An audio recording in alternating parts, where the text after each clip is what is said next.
ভিত্তিতে পশ্চিমবাংলাতে সবচেয়ে বেশি ওয়াকফ সম্পত্তি নানার বাহার হয়ে বেদখল হয়েছে। আজকে বাংলার মানুষ এটা ভুলে গেছে। এক সময়তে এই ওয়াকফ সম্পত্তি মানে ওয়াকফের ম্যাটারটা নিয়েই সরকার পশ্চিমবাংলায় চেঞ্জ হয়েছে, ওয়াকফ আর সংরক্ষণের ম্যাটার নিয়ে। দুটো দাবি ছিল আমাদের একটা দাবি ছিল যে বারাপুর ওয়াকফ সম্পত্তির সঠিক হিসাব জনসম্মুখে প্রকাশ করতে হবে, কিন্তু সেই জনসম্মুখে সেটাকে হিসাবটা প্রকাশ না করে এই বারাপুর যাবে না, এই সম্পত্তির 10 মাস আগে হচ্ছিল, মমতা ব্যানার্জি নতুন করে আবার 10 মাস শুরু করেছে, তার কোনো জায়গা আসেনি। এই জন্যই কেন্দ্রীয় সরকার এই বিভিন্ন বোর্ডে ফাঁক খবর পেয়ে তারা নতুন করে এই বিলটা আনার সুযোগটা পেয়েছে। সোজা চোখে তারা যে বিলটা এনেছে, বুদ্ধিজীবী মানুষরা যদি বসে তারা বলবে যে কেন্দ্র সরকার খুব ভালো কাজ করছে। কেন? তারা অনেক ভালো কথা সেখানে বলেছে যে আমরা সম্পত্তির এনরোলমেন্ট করবো, এই করবো, সে করবো, একটা জায়গায় নিয়ে আসবো। ভেতরে কি আছে সাধারণ মানুষকে তারা বলছে না, তাই অনেকে সেটাকে সমর্থন করে বসছে। আর এদিকে এই ওয়াকফ সম্পত্তির যে তছরূপা করছে, এটা আসলেই বাস্তব। তাই এখানে এক শ্রেণীর মানুষ, এক শ্রেণীর সংগঠন তারা বিভিন্ন জায়গাতে রাজ্য সরকারকে আড়াল করার চেষ্টা করছে। আমরা কিন্তু আড়াল করবার জন্য মিটিংটা করছি না বিভিন্ন জায়গাতে, আমরা প্রকাশ্যেই বলছি আমাদের দল লোক প্রভু।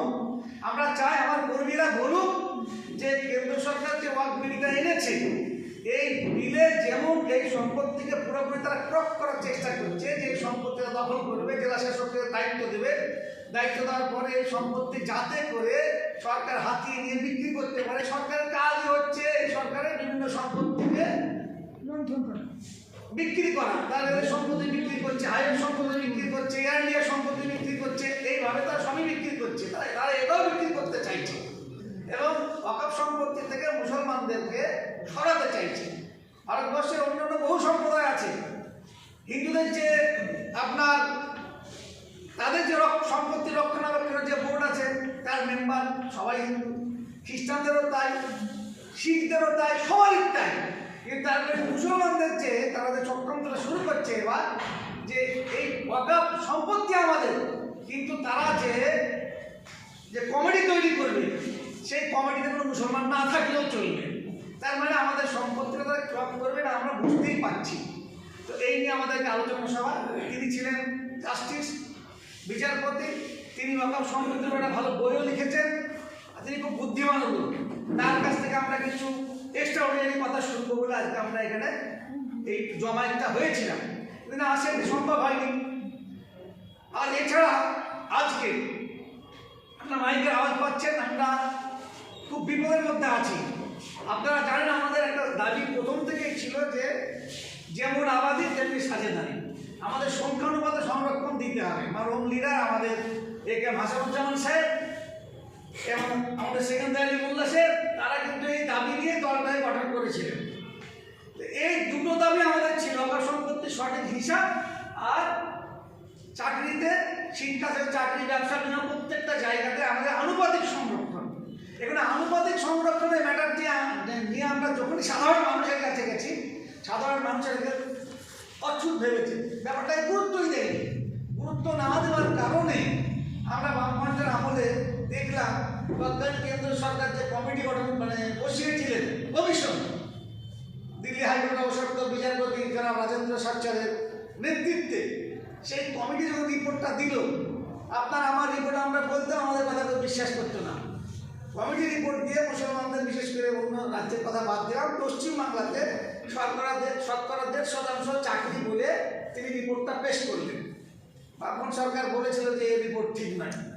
তারপরে রঙ্গনাথ মিশ্র কমিশন, সব রিপোর্ট যখন মিলে গেল তখন বামফ্রন্ট সরকার চাপে পড়ে, তারা বুদ্ধদেবের বাবুর নেতৃত্বে সরকার ছিল, তারা চাপে পড়ে এখানে আমাদেরকে 10% সংরক্ষণ দিব বললেন, সেটা আদার ব্যাকওয়ার্ড ক্লাস অর্থাৎ ওবিসি হিসাবে। তারপরে সেই সংরক্ষণ আমরা কি করলাম, শংসাপত্র নিয়ে বিভিন্ন জায়গায় দৌড়াদৌড়ি করে আমরা তার কিছুটা সুফল পাচ্ছিলাম। আমাদের ছাত্রছাত্রীরা তার সামান্যতম সুযোগ পেতে শুরু করেছিল। চাকরি বাকরির ক্ষেত্রে তেমন সুযোগ হয়নি, শিক্ষার ক্ষেত্রে কিছুটা আমাদের মধ্যে রেভলিউশন এসেছিল। কিন্তু তারা একটা ফাঁক রেখে দিয়ে গেছে যে এই সংরক্ষণকে যেভাবে আইনে পরিণত মানে যে পদ্ধতি অবলম্বন করা দরকার সেই পদ্ধতি তারা অবলম্বন করেনি। ফলস্বরূপ কি 2012 সালে এইখানে একটা গোপন করে দিচ্ছে বিভিন্ন লোক।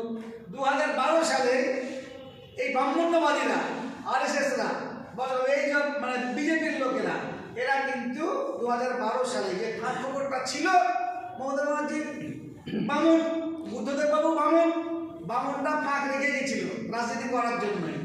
সেই সুবাদে আমরা কি দেখলাম যে এখানে 2012 সালে হাইকোর্টে একটা মামলা ঠুকে দেওয়া হলো সেই ফাঁকটাকে ধরে। 2012 থেকে 24 12 বছরেও মমতা ব্যানার্জির কাছে বহু হাইকোর্ট থেকে নোটিশ গেছে, রাজ্য সরকারের কাছে। রাজ্য সরকার কোনো সদুত্তর দেয়নি। লোকসভা ভোটের সময় যখন 4 দফা ভোট হয়ে গেছে তখন হঠাৎ করে অর্ডার চলে আসছে হাইকোর্টে যে ওবিসি সংরক্ষণ বাতিল করা হলো। এই ওবিসি সংরক্ষণ বাতিল করাতে যেমন মুসলমানদের ক্ষতি হলো তেমনি অমুসলিম হিন্দুদের কিছু ক্ষয়ক্ষতি হলো। এখন শংসাপত্র বাতিল, সামান্য স্টাইপেন্ড পর্যন্ত আমার বাচ্চারা পাচ্ছে না, চাকরি শিক্ষাটা দূরের কথা। এক কথায় এই সংরক্ষণটা আমাদের আর নতুন করে পাওয়ার মতো জায়গায় নাই। এখন সুপ্রিম কোর্টে ম্যাটারটা গেছে, সুপ্রিম কোর্টেও মমতা ব্যানার্জি যদি হাজারো চেষ্টা করে তা সুপ্রিম কোর্টে জবাবদিহি করতে পারবে না। কারণ তারা বুদ্ধদেববাবুর সাথে যে বামুনে হাত মিলিয়ে যে চক্রান্তটা করে রেখেছিল তারা ঠিক সেই জায়গাতে ঘুরে আবার চলে গেছে। এখন সমাজের কাছে আমাদের এখানে দুর্বার একটা বার্তা দিতে হবে। মানুষ এখনো সাধারণ মানুষ বিশেষ করে মুসলমানরা তাদের ধারণা যে বিজেপির হাত থেকে আমাদেরকে এই টিএমসি উদ্ধার করবে, এই যে একটা ভ্রান্ত ধারণা, এই ধারণাটাকে আমাদেরকে ভেঙে দিতে হবে। তার জন্য আমাদেরকে রাস্তায় নামতে হবে। তো আমরা